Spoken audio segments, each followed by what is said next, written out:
Welcome back, everyone. I am so excited to be back talking Star Trek with my good friend Cookie from Just a Little Podcast. How are you, sir? Fantastic, my friend. Everything is great. How about you? Because it's been a while since we've done this. It's been quite a while. I'm doing okay. We didn't get to do. What did we not get to do? I think we didn't get to do Lower Decks. Yes. Which was a bummer. That was a really good season. It's too bad we didn't get to talk about it, but we're back for Picard season 3.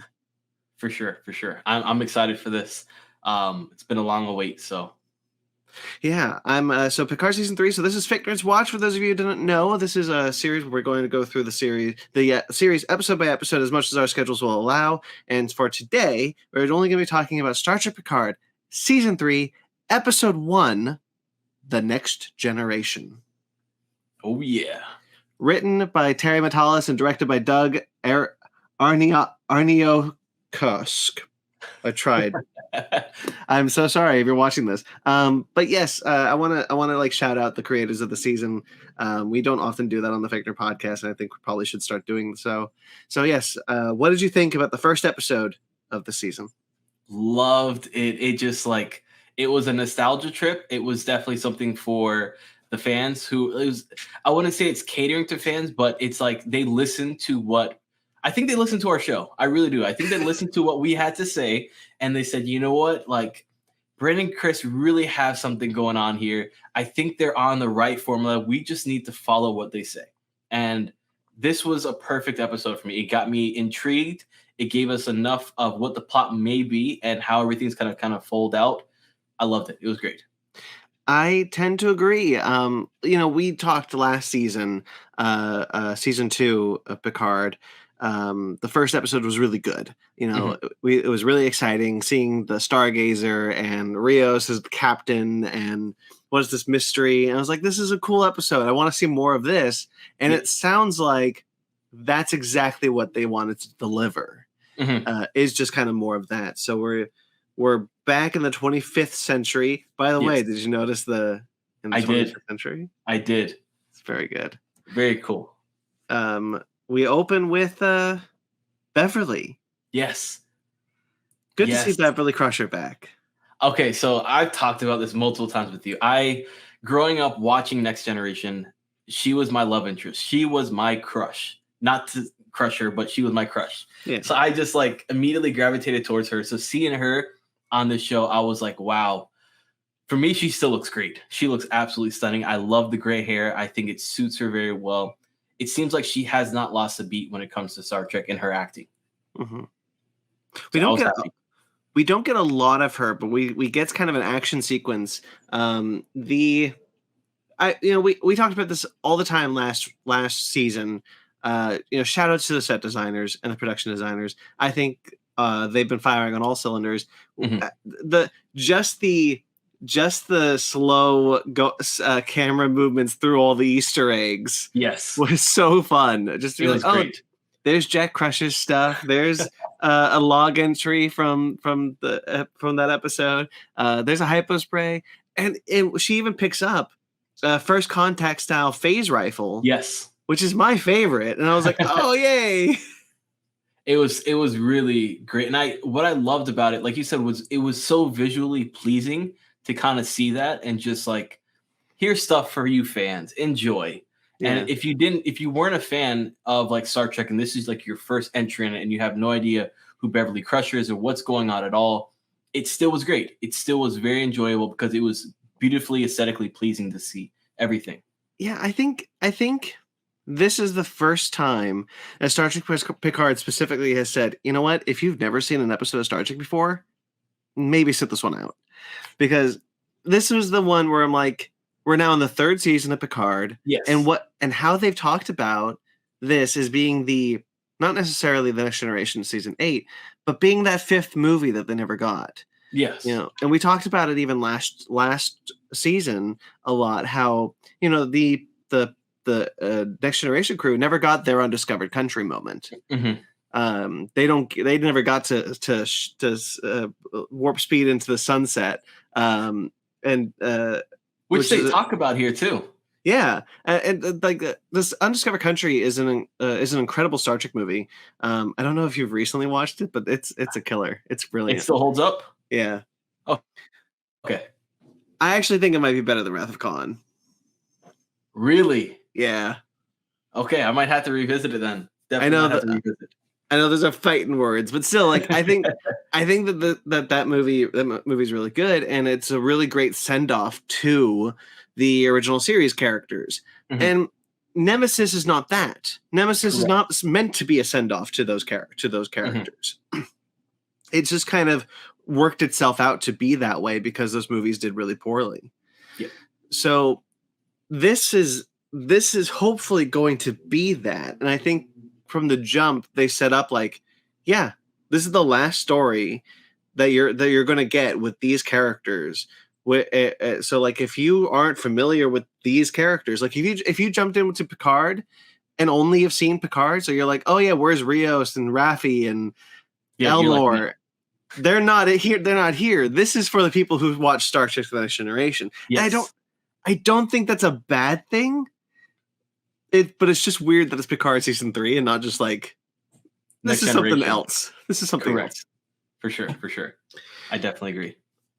But and we still I think that was something. Look, like you said, I think that was something very cool. Because it's like Picard's story revolves around Picard, but his story has so much more depth when he has his crew with him, and that's something that it brings out who he is as a character, because he's constantly evolving, constantly changing as a captain when he has his crew around him and he's learning from them.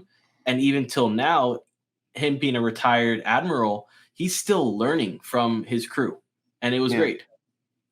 Yeah, I think one of the things that works really well is pairing him with Riker. And this is something that I don't think a lot of people have realized is such a big deal, because all of the Next Generation movies, Picard and Riker do not share the same plot. No, never. Picard has the A plot, Riker has the B plot. And Data is paired with Picard all the time because they decided that was going to be the Spock-Kirk relationship. For sure.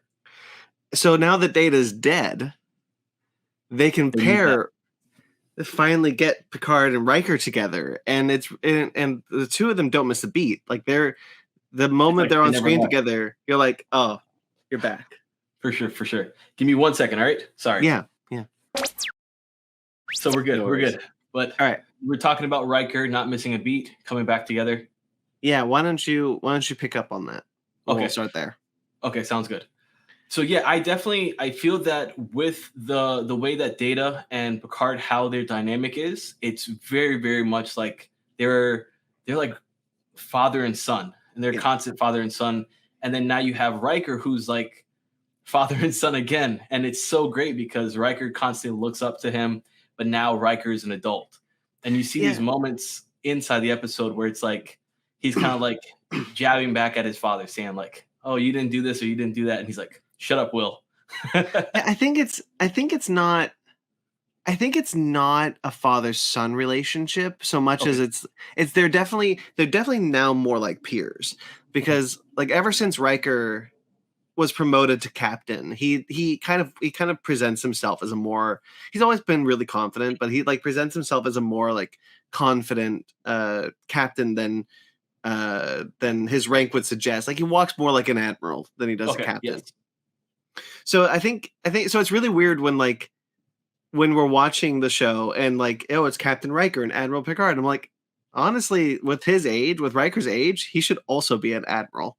Yes. It should just be Admiral Riker and Admiral Picard, but I understand it's not. Because Geordi is going to be a Commodore when we meet him. I am so excited to finally go and see him back. It's going to be amazing. Oh my God, that scene with his daughter, Sydney. Yes, I did not expect that. And they're just like jabbing at her like, what was your nickname again? Oh, so great.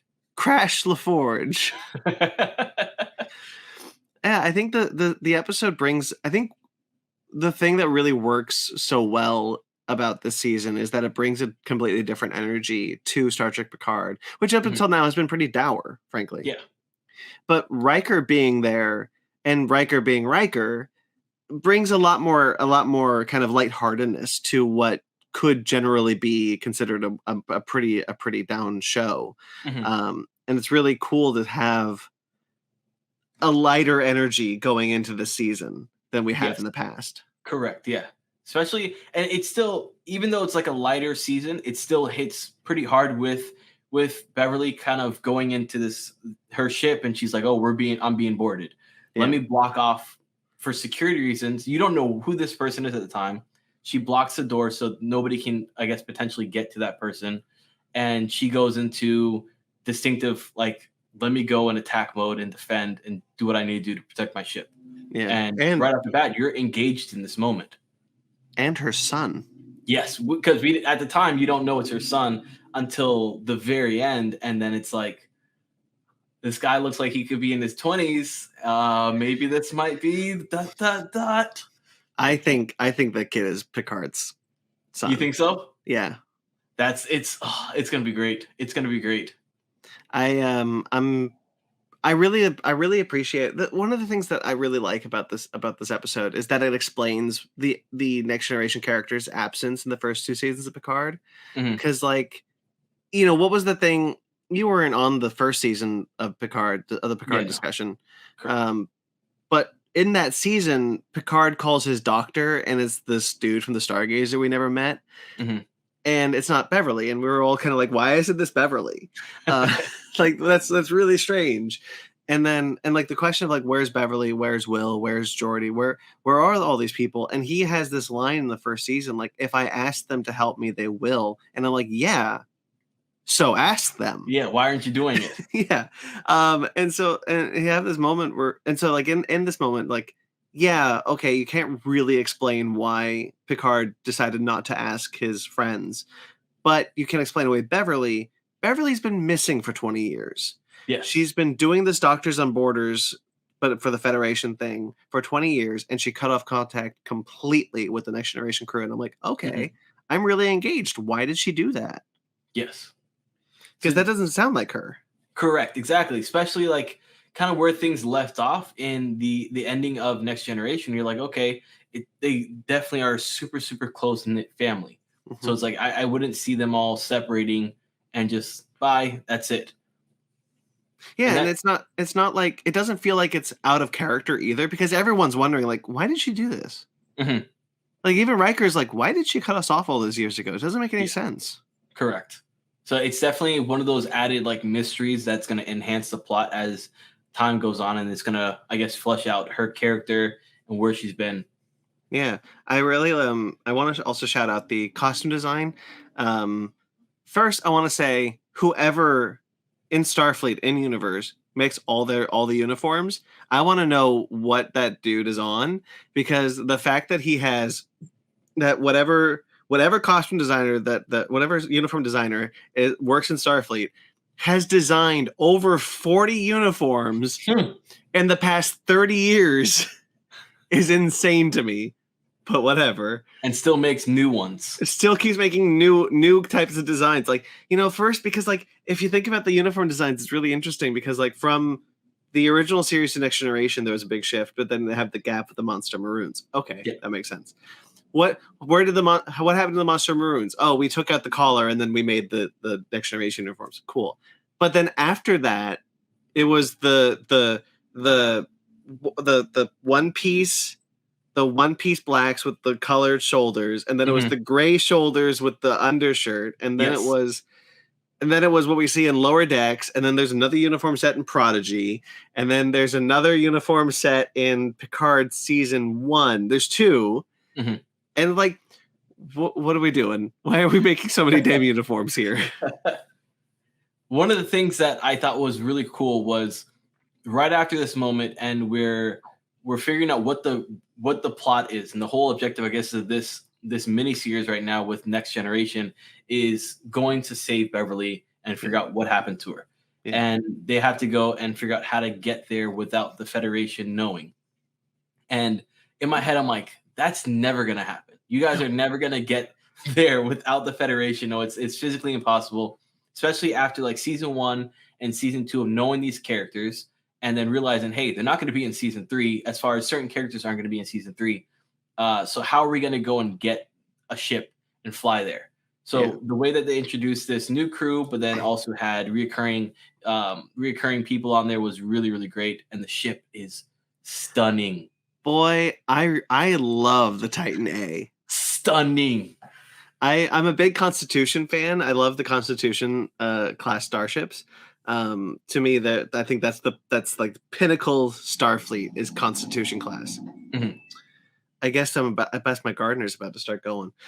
And so like I really like Constitution class. So when they were like, oh yeah, we built this new Titan, and it's based on a Constitution class. It's a Constitution class 3 series.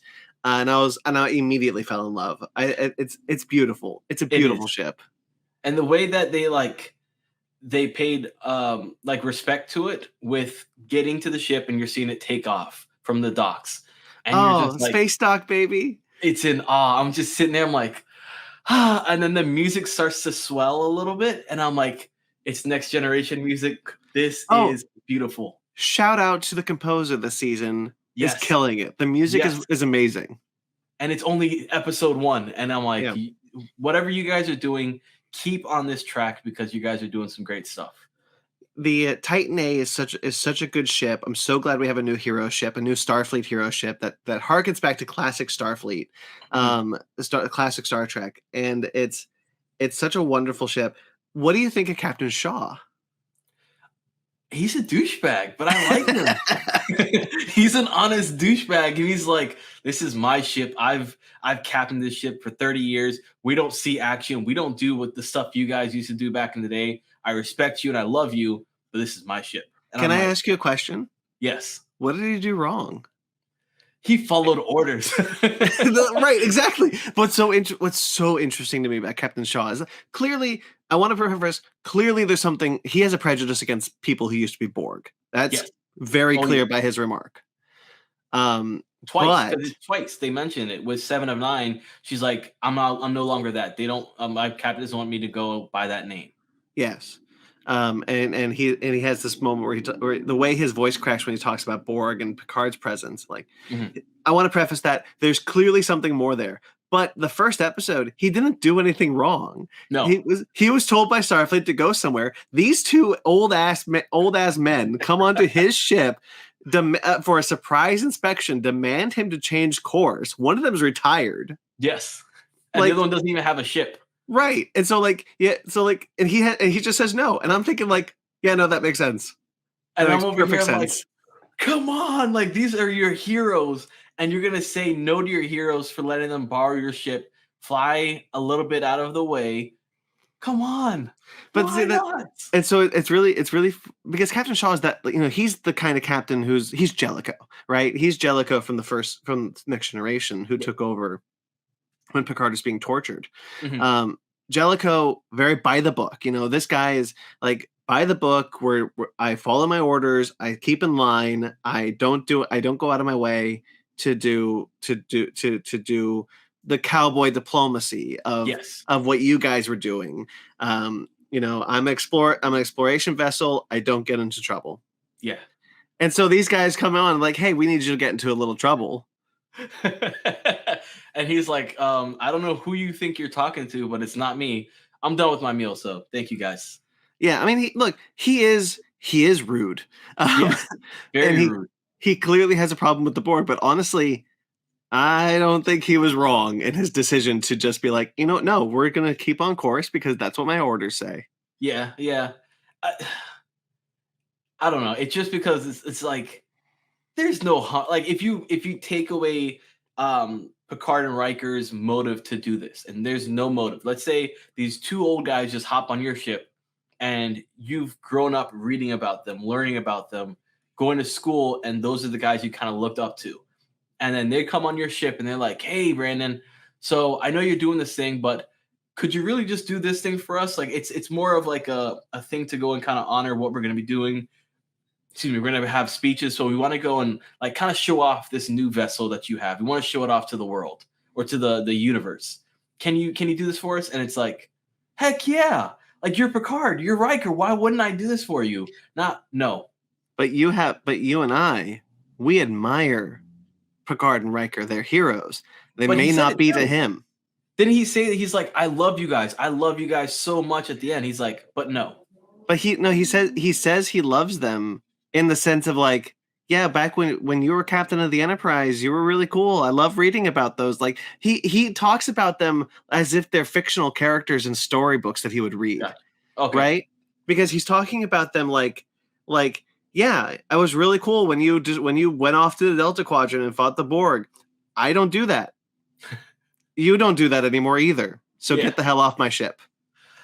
It was just, I guess he could have said it nicely. He was just a douchebag to me. there is a prejudice he has towards the Borg, which I'm curious about moving forward. I also don't think he's long for this show. You don't think he's what?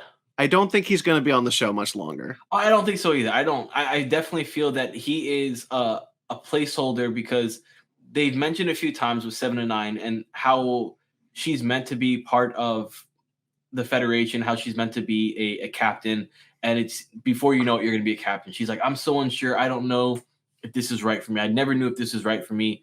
And Picard's like, I never knew if it was right for me either, but I just kept going on with it. And I've had bad people that were above me, but I just kept pushing. And then you see like them pan to Riker, and Riker just smiles like, you didn't have Picard the way I had Picard. He was a douchebag to me from time to time. So it's really funny to see because Seven and Riker knew two different Picards. Correct. It's like Father Picard, who was like strict and mean, and then you have Grandpa, who's like, I'll do anything for you, sweetheart. Yeah, no, for real. It's Seven is like when Seven is just like, what the hell are you guys doing here? I'll throw out an airlock. And Riker's like, hang on, you don't talk to Picard like that. Picard's like, no, she can talk to me like that. Let her ride. You can't do it, but she can. It was so good, man. I enjoyed this, and I'm so intrigued in this story. Like it definitely does this total jump from season 1. It does another jump from season 2 with plot, because this plot feels like there's no connection to the past stuff. So it's like you watch this and you're just watching this series only as Picard season 3. Yes, it has like a connection or connective tissue to the past seasons with characters and even with Next Generation, but that's about it. Like you watch this, it seems like it doesn't flow into the past ones. I'm really happy, honestly, with that. I know a lot of people are rubbing up against the fact that the last season ended with a section of the Borg joining the Federation to watch over this like anomaly that could destroy the universe or whatever. Yeah. And we're never going to touch that. Fine, whatever. But I really like the characters that did stay, and I was ecstatic that Laris was in the first episode. Yes, and there's still this like love interest, which makes it even more interesting because like Picard's now going to go and save his past love interest. Yeah. Meanwhile, his new love interest is leaving to go somewhere else. So it's like this love triangle is spreading away from him. And Laris is so much older than Picard because she's Romulan, and so like I wonder, younger. Yeah, I wonder if there's going to be a sense of like, if Picard and Beverly do rekindle their romance, will Laris be okay with that and just be like, yeah, no, I get it. It was always borrowed time with us. Yeah. I can see that going. But I was really happy to see Orla Brady because I really like her, and I feel like she's been underserved in every season of the show. Well, I mean, she played pretty good in season 2 with, I guess, her doppelganger person. No, her like ancestor. Yeah. That looked exactly like her. I mean, it's fine. That was fine, but I wanted nothing wrong with it. I wanted more. I want more Laris all the time. I love that Romulan girl. I hear you. Momulan. Anyway, there's a line that Picard says in the scene with Laris, and because he's doing some spring cleaning and kind of packing his stuff because he's going to go off to, I guess it's not wine season, so he's going to leave the vineyard for a bit. Mm-hmm. But he says, he's looking at like the painting of the Enterprise D, and Lara says, you always remember your first, and he goes, she wasn't my first, but she was always my favorite. And I was like, thank you Thank you. Because so much of the first 2 seasons have been so centered on the Stargazer. I get it. The Stargazer, Picard was captain of the Stargazer for like 20 years. I get it. But like the Enterprise D was his baby. His baby. Yes. I agree with you 100%. And it was like when he said that, and right after he's like, give it a Geordi. I'm like, what? Like that's your paint. Like that's your painting. Why would you do it? And she said the same thing. She's like, don't you dare touch that painting. Like he's senile. He doesn't know what he's talking about right now. I mean it's a sweet gesture because like I'm really curious how we're gonna meet the other characters. Because the trailer implies that Geordi will not be happy to see Picard. So I'm curious about that. We haven't talked about it, but like the background of the season is that Frontier Day is coming, which is the 250th anniversary of the Federation founding. It's a very cool idea. Do you follow Star Trek logs on Instagram? I do not, but I can. You should. Because there's a lot of plot, especially when it comes to the Enterprise. We've seen in the trailers the Enterprise F is in this season. She's being decommissioned at Frontier Day. Oh. So something happened. What'd you say? That's a bittersweet moment. Yeah, so the Enterprise F has been in service for about 15 years. And she'll be decommissioned at Frontier Day. And like that's why Riker and Picard are talking at Frontier Day, is because they're going to decommission an Enterprise. And it's like we want the living Enterprise captains to be there and talk about the legacy of Starfleet and the Enterprise. And I think that's going to be because we see in this season a terrorist attack. Yes. On a Starfleet recruitment center. And I think that's going to be like I think Frontier Day, the decommissioning of the Enterprise F, I think that's the main place that our bad guy is going to attack. That's like the end goal is to destroy whatever starbase that will be set at was going to be like that. That's going to be like the thing that they're going to try to stop. Yes. My theory anyway. I agree. And I think I know Mike used to go and watch 24. Were you ever a 24 fan? Okay, so 24 is a show that revolves around literally each episode being 1 hour long, leading up to 24 hours in a day. And it's basically, without going into a whole bunch of details, it's a person or a group of people trying to go and stop a terrorist attack from happening. And you're playing out through this entire scene, motion by motion, to figure out, okay, how are they going to go and make this happen? And as time progresses on, it's literally minutes counting down 24 hours. And they have 24 hours to do what they need to do. And this gave me so much of those vibes with the terrorist attack, with how everything kind of panned out, and the timeline, how everything was paced. It had really, really great pacing throughout this. There was no dull moments for me. There was no boring moments. It was all just enjoyable. And even when you got to like the bar scene and you just see them just hanging out talking, and it's like, why'd you bring me here? Yes. And it's like, that was hilarious when Riker got all pissed off because he's drunk and he's like, you need to pay some respect, all right, young lady? Like, you don't know what you're talking about. What are you talking about? No one wants the fat ones. So funny. I just love the humor and everything. It's been great. And then seeing Raffi come back and not realizing where she's been, like what her situation is, knowing her past with like drug abuse, and seeing her on this random planet, and she's like kind of like tweaked out, it seems like, and she's asking for drugs, and it's like, you're my highest paid customer type of thing. I don't want to lose you. And I'm like, no. And she's like, I can get back into I was like brokenhearted with this. I was like, you were doing so well. What happened? How did this just all happen? And then you realize the plot twist, she's still part of the Federation. Did you recognize the name of the planet that she was on? No, I didn't. It's Metalis Prime. Metalis Prime. Okay, what's that from? The showrunner of the season is Terry Metalis. That's cool. But that's not why that's here. Apparently, in Star Trek Enterprise, which Terry Metalis started one of his early career was on Star Trek Enterprise as a writer. Okay. They named a planet Metalis Prime, and it's in dialogue in Star Trek Enterprise. So in Star Trek Picard, they brought back that They brought planet. it back. That's cool. Yeah, That is so cool. I thought that was kind of cute. That is But awesome. yeah, I think there's a lot of really fun humor in this. There's kind of this kind of like sense of adventure that those Star Trek movies, like the good Star Trek movies, like had. Um, and First Contact. It feels very First Contact. Yeah. Which I think is a good thing. But the scene in the bar when Riker is looking at all the Enterprises. By the way, Eagle Moss ships being sold at Guinan's bar is really funny to me. I've got a bunch of Eagle Moss ships, and it's I just want to say it's such a damn shame that Eagle Moss went out of business before this season, because I want some of those model ships. I want a Titan Ace so bad. That ship is beautiful. Well, do you? I know you have a few. Where do you display them? Do you like let them hang, or do you have like a?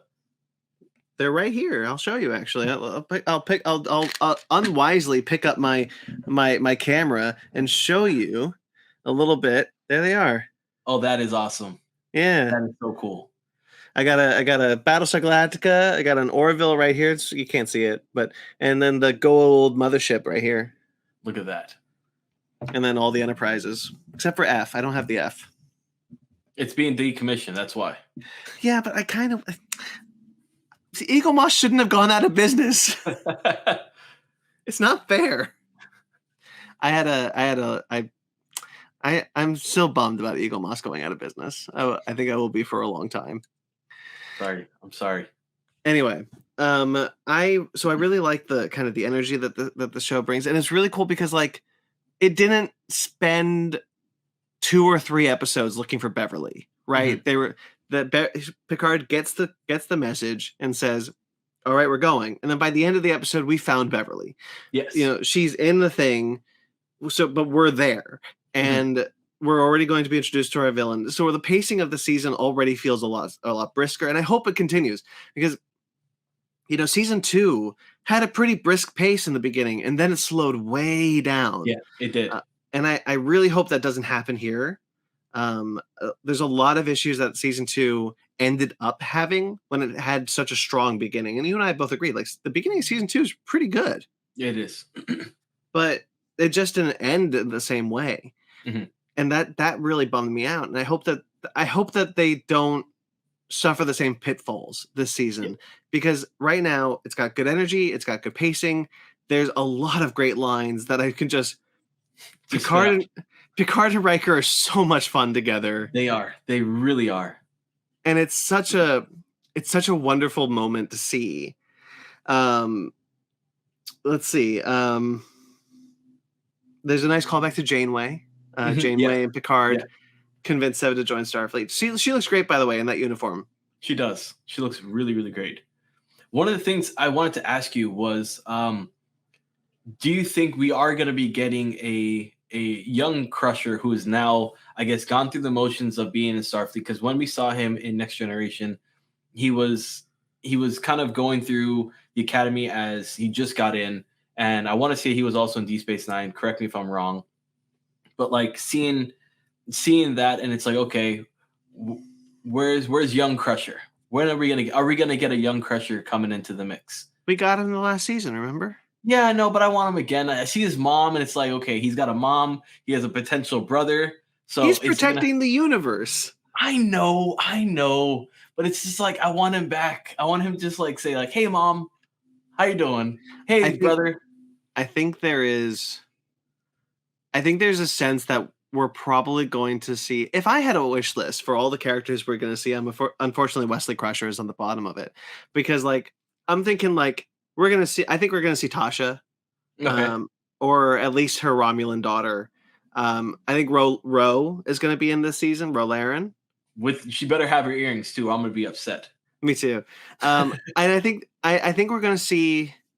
I think there's going to be more Next Generation characters that we haven't thought about. It's really cool to see the crew, but with the 10 episode format, you can also bring in other people.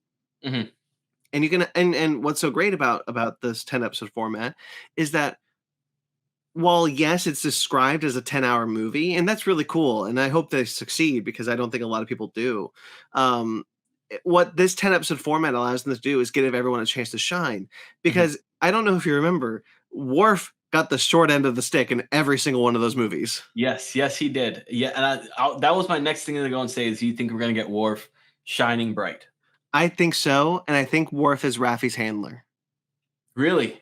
Yeah, it's the warrior line that tipped me off. I was like, "Oh, this That's Worf." pretty good. That's pretty good. That is a good pull. I like that. Yeah, I I'm definitely think just that'd be awesome. I'm just curious about it. It's probably it'd be a little weird to maybe for Worf to be a handler for something like this, Mhm. but the warrior line, I kind of looked at that and go like, that's a weird thing to say for someone who's not a Klingon. Yes, yes, very much so. It was funny. My last episode of my podcast that I did, I actually gave you a shout out because Oh, thank you. absolutely, I was talking about, I can't remember the exact plot that I was talking about, but it came up to the point of fillers. And I was Yeah. like, Brandon and I had this really great discussion about filler episodes, and like, not to use that terminology of filler, because people did pour their heart and soul into every single episode to make it, regardless if you don't like it or if you do like it. There are other people out there who do like it. And I won't say filler for this season, but I do hope that things continue, like you said, with this pace and things flow very smoothly, that it's not, we're getting fast and then it just comes to like a dead halt and it's like, hey, what are we going to do now? We don't know. Let's throw these random plot holes in here and try to fill them. Like, it seems that everything's very knit and very tight with, okay, we have Raffi and her now figuring out, okay, she needs to get to this red lady or figure out who this red lady is, and she doesn't get there in time, spoilers, and she now realizes that it's going to be a terrorist attack. So you have her plot, her storyline. You have Picard and Riker's storyline now joining up with Seven of Nine, and it's just flowing very, very smoothly. It's like, I hope that they continue to build on that, but it all formulates into one point, one arrow. Me too, because I think one of the things that season two stumbled with is that they started spinning their wheels. Yes. And I think the last half of season two of Picard started to really crumble when it became like, oh, now they're interrogated by the FBI, Mhm. and I'm like, is this Why? purposeful? Yeah. Are we doing anything with this? What it was happening? And Mhm. like the fact that it came to nothing was such a. I'm still pissed off about it, but I think that and I don't want to see that happen with the season because if this is the last time that we're seeing this crew, You want to we call it have a bait. right. We have an opportunity to really give them their kind of send off that they deserve. And because it's an ensemble show now, yes, it's focused on Picard, but like as these characters come in that will get the chance to have scenes together, we can focus more on them. Mhm. Should say like, oh, we're done with Picard for a bit now. Let's focus on you. Let's give you something to do, and then that be focused into the plot line. And I mean, regardless of the fact that this should have been the show they did in the first place, it's. I think that it was really smart to bring in the Next Generation crew because it gives them the narrative opportunity to not slow down the show, to Mhm. not spin their wheels. It gives them the narrative opportunity to kind of keep it moving forward in a way where everyone's plot line will converge into the finale. Yes. And that was the thing that they brought up when Riker and Picard were together, and Yeah, they were just talking about old times, like how they were chasing the sunset, chasing that view they yeah. kept chasing for, and they spent half their lives chasing it, and now it's like the other half is not chasing it. And that was like a little nod saying like, don't worry, we got this. We're gonna give this a really good send off. Yeah, That's what I'm hoping. because those characters, especially Riker and Picard, like they missed it. They miss Yeah. it. They miss being out there in space and exploring, and like that's Mhm. important to them. It was who they were. Like I'm not saying it's not important to everyone else, but it wasn't the same for them. Correct. It wasn't the same. Geordi wasn't an explorer; he was an engineer. Yes. Worf was a warrior, not an explorer. Picard and Riker were explorers. That was their Mhm. purpose in life, to explore strange new worlds, to seek out new life. No, I'm kidding. Like that's what they want to do, and that's what they have that moment of like when they're in the shuttlecraft, like we spend half our lives chasing this view and half our lives missing it, and Yeah. and it's and I think that Riker delivers a really good moment in that line. I think Riker all in all, I think Jonathan Frakes is really good as an actor. I think he's a little rusty because he hasn't been the lead of a show in a long time. Yes. But I think he's working off the rust as the show goes on. He needs to give me his pose. He needs to get that leg up on something and just talk. Like that's what I want from him. I like the line where he's just like, where Picard's like, oh, I have the adrenaline rush. Like my knees. Great, your hands are stiff, my knees hurt. So as long as we don't have to shoot and move, we'll be good. We'll be fine. I lost it. I was like, this is what I miss, and it's so refreshing. Honestly, it's just like I just sit back and I take a deep breath and I just relax and I enjoy watching this series. Yeah. I know it's only episode 1, but I'm so into it and I'm so enjoying it. And we've been talking a little bit, and it's like, man, I can't wait to talk about the show with you. It's so good. It's like when, not to kind of get off from Star Trek, but when Orville comes on, my wife and I love Orville, and every single time it comes on, we enjoy watching it, and that's something we get to talk about. And it's like with this, I don't have anybody to talk about it with, and then you're like, dude, you ready to come back? And I missed doing Lower Decks with you, so it's now like, yes, I can talk about this, yes. And then you watch the episode, and I'm like, this is beautiful. This is beautiful. Brandon and I are going to have such a great time enjoying the show. I even think Michael would have liked this show. Yes. Yes, his little negative self. I think he might actually go and see, you know what, guys, this is a good episode. It was fun because Michael Carls of the now defunct Downright Nerdy podcast used to do these with me. For Picard season 1. And he, this is for the audience, and we were talking to him during season 2, and he was not into season 2 at all.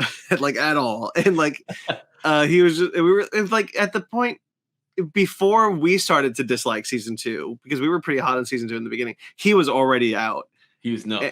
And so it was really funny to be like, but now I'm looking about this one, I'm like, he might like this one. He might like it. This one might have done it. It'd be hopefully we can get him on for at least an episode. It'd be nice just to talk to him. Yeah, I don't think he has a recording space anymore. He has his car. He has his car. All right, let me look at my notes real quickly. I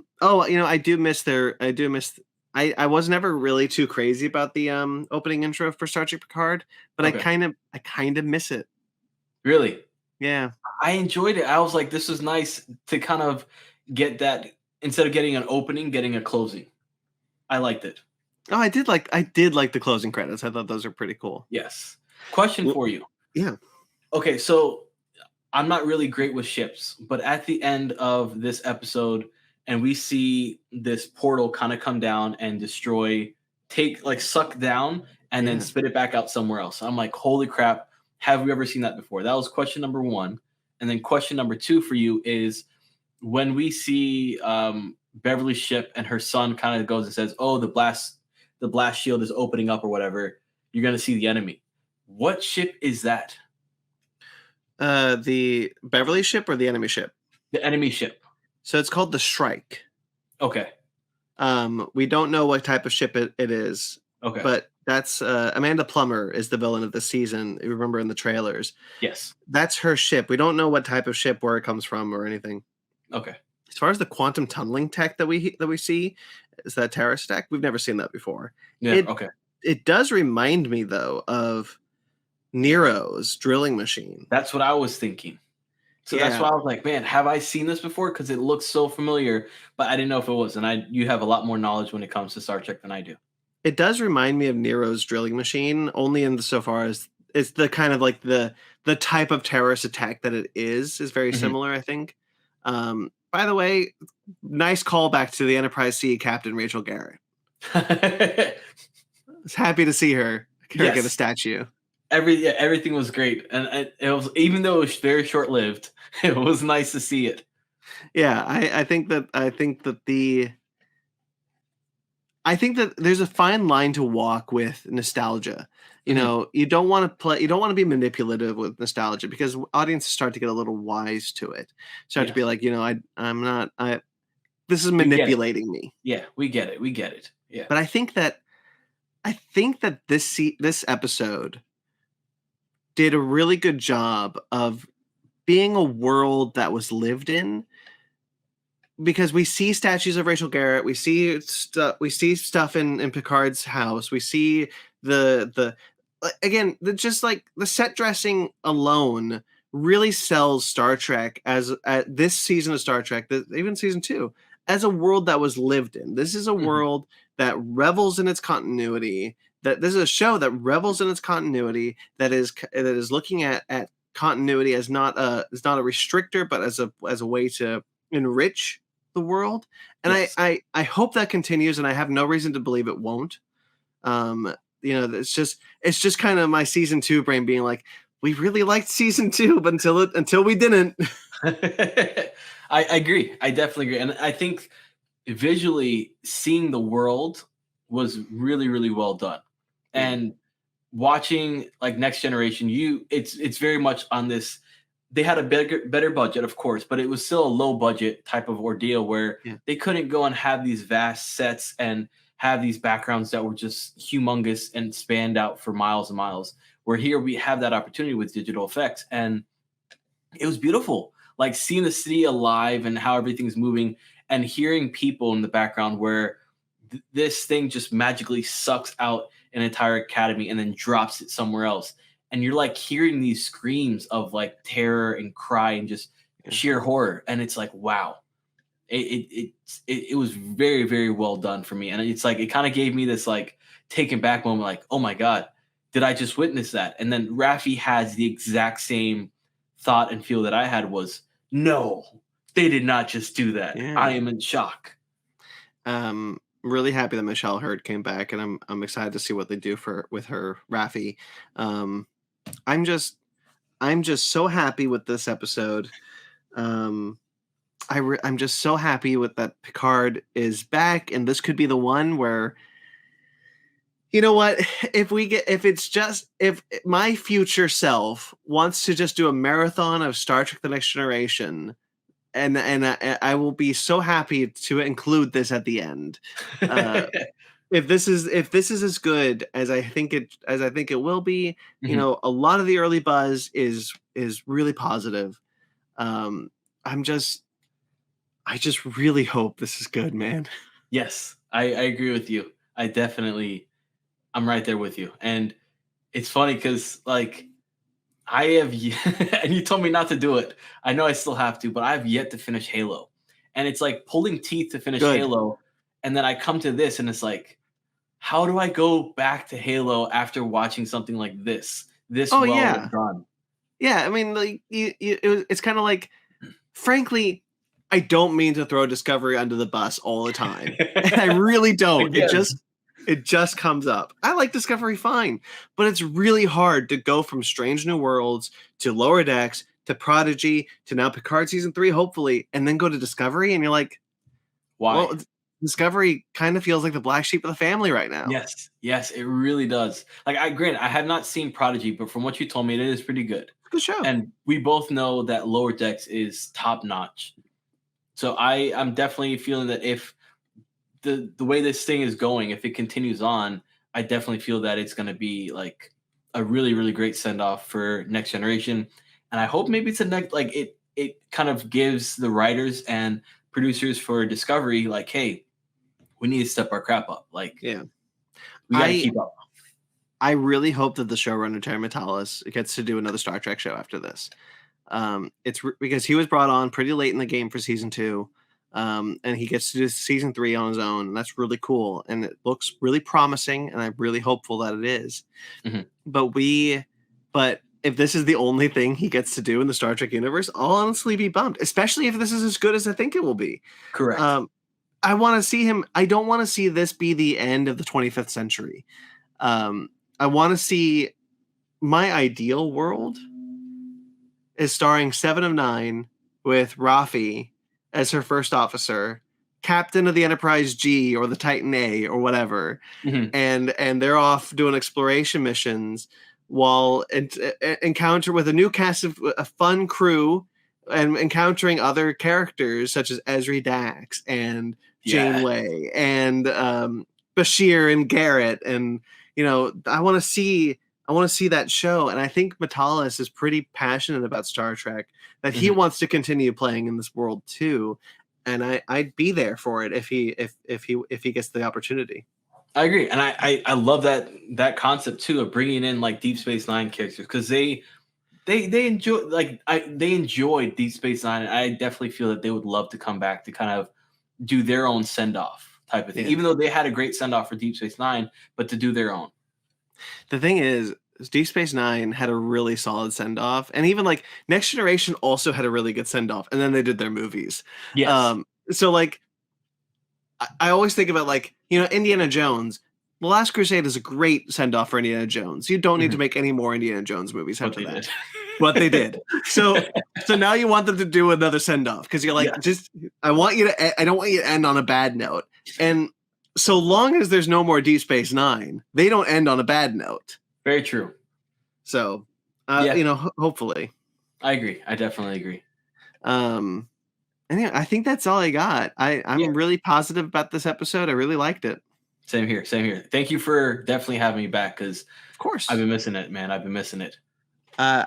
There is no one I would rather do this with. I appreciate it, my friend. Likewise. We may try and get there's a Star Trek fan that I know that I'm kind of getting to know that I'd love to bring on. She seems pretty fun. She knows the guy who plays Captain Shaw, which is kind of cool. Oh man, I was just talking smack about him. No, Captain Shaw's a dick. The actor is really good. Yeah, he played his part really well. Yeah. And I just the kind of nature of you and I recording oftentimes at the being like, okay, let's go, let's do this now. Yes, I definitely hear you. But yeah, I'm really just ecstatic that we're back doing this. Same here. I've been eager. Unfortunately, personal issues happened with me that we couldn't do Lower Decks, and I will forever be sad about that. But I'm so excited to be back on the road on the trek with you. Yes, sir. Yes, sir. I agree. All right. Well, we'll be back next time with episode 2, most likely. Whatever that's called. I'm eager. The 4-day wait is too long. It's gonna be what, Next Generation Part 2? No, I think it'll be Because this is Part 1. No. This is part 1, The Next Generation. Oh, okay. So it's a 10-part movie. Gotcha. The So first part is 2, called whatever. Yeah. I gotcha. I also really like the bridge crew. I think they all look really cool. Yes. I hope we get to know them. For sure. Sydney LaForge is brilliant. Yeah. I hope that's not the only thing we see of her, that we do get more. Yeah. And it's just not a name drop. And we'll get LaForge's other kid later on in the season. How many kids is he? I knew he had his daughter, but okay, he has 2. Okay. Well, there's 2 in Starfleet. I don't know if he's got a third one. But the second daughter that we're gonna meet is actually LeVar Burton's daughter. Real daughter. Yes, I remember that. Yeah. So I think that's kind of cool. Yeah. Right there with you. All right, sir. Why don't you plug your stuff so we can get out of here? Sounds good. Cookie from Just Little Podcast. You can find me all over social media. So on Instagram, YouTube, Twitter, you can go and check me out over there. I try to go and drop an episode every single Tuesday. I decided that the time of this recording, I was like, you know what? I really, really want to get back into Star Trek. So I'm not dropping an episode this week, but I will be dropping an episode next week because I wanted to spend some time with my good friend Brandon. So thank you.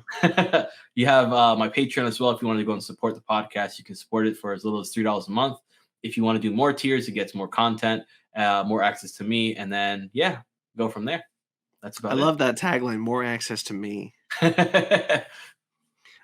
Yeah, guys, this is Fake Nerds Watch. Of course, go follow Cookie on all the social medias and support his show, Just a Little Podcast.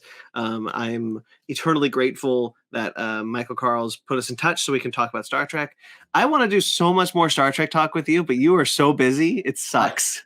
I'm going to make time because I really want to have you on my show so we can talk Star Trek. I want to do there's so many Star Trek comics. I want to do a book club, man. Let's do a Star Trek book club. Okay, I will. Let's do it because I will try to go and read, and then we can try to go and do maybe an episode on mine, an episode on yours type of thing. Oh, okay. So, guys, stay tuned. Maybe more Star Trek content coming from the two of us. All right, buddy.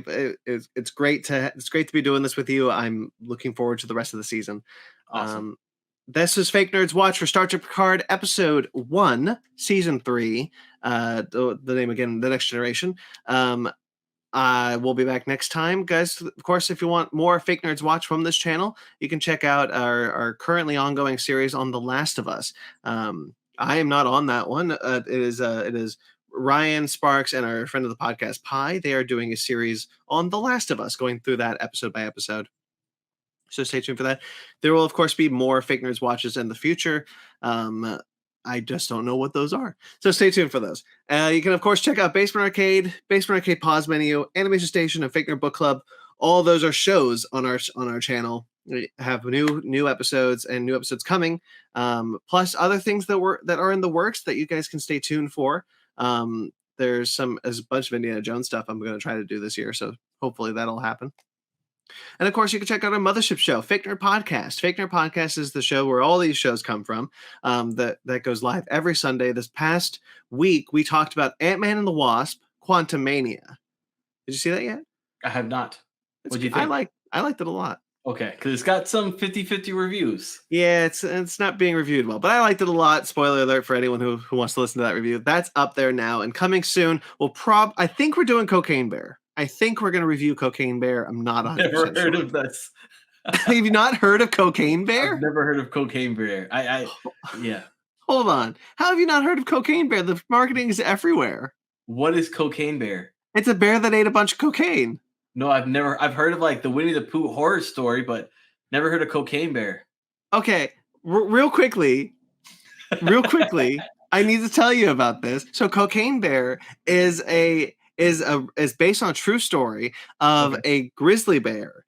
So this guy dumped 70 pounds, like 7,000 pounds or 70 pounds of cocaine. I know those are vastly different numbers, but it's a 7 something.